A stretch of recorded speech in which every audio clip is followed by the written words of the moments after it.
You're going to find ways to get them, the ones that want to leave, to get them out of Afghanistan.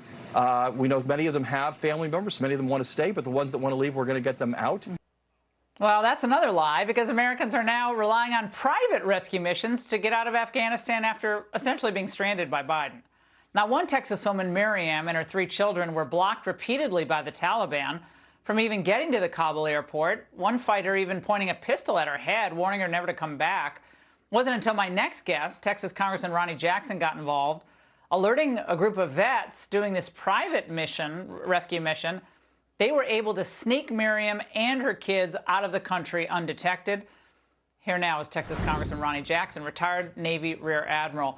Congressman, we've reported on the terrible vetting, non-existent vetting, frankly, that's going on. We've reported on all these other issues with the evacuations.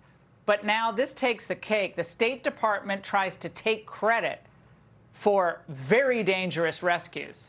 What's your message tonight to Tony Blinken and company?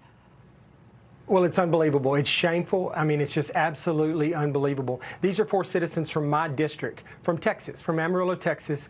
An Afghan-American woman and her 3 children went over to visit extended family. The husband stayed back behind to work here. They got over there. They had no idea when they got there at the time that they were going to be trapped behind enemy lines and eventually hunted, basically, by the Taliban and ISIS and abandoned by their own government. But that's exactly what happened.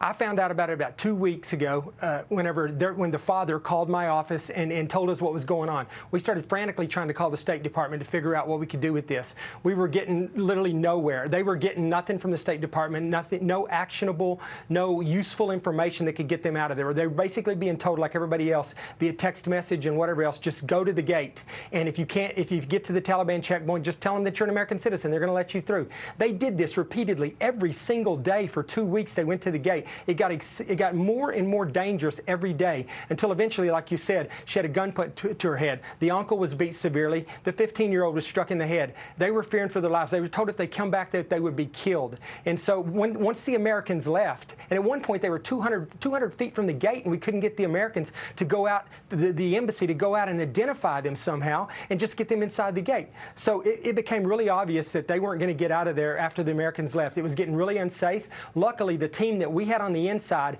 there was Afghan SIV applicants that had worked with our American troops as security contractors for years, and we had a relationship. When I say we, I mean the civilian team that we had on the ground.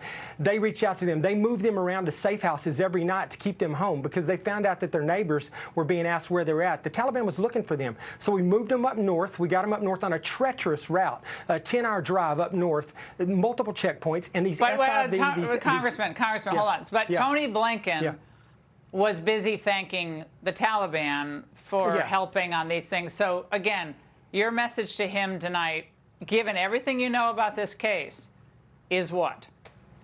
My message to him is he's going to testify before our committee on Foreign Affairs next week. I want an explanation of what they were thinking. I want an explanation of who made that comment. They did nothing to help the citizens from my district. They didn't know anything about it until they were on the border. And it's just shameful that we have to have Americans go in and do what our own government is not willing to do or not capable of doing in the Biden administration. Congressman, they promised they were going to get all the Americans out. Biden repeatedly, his people, and they didn't.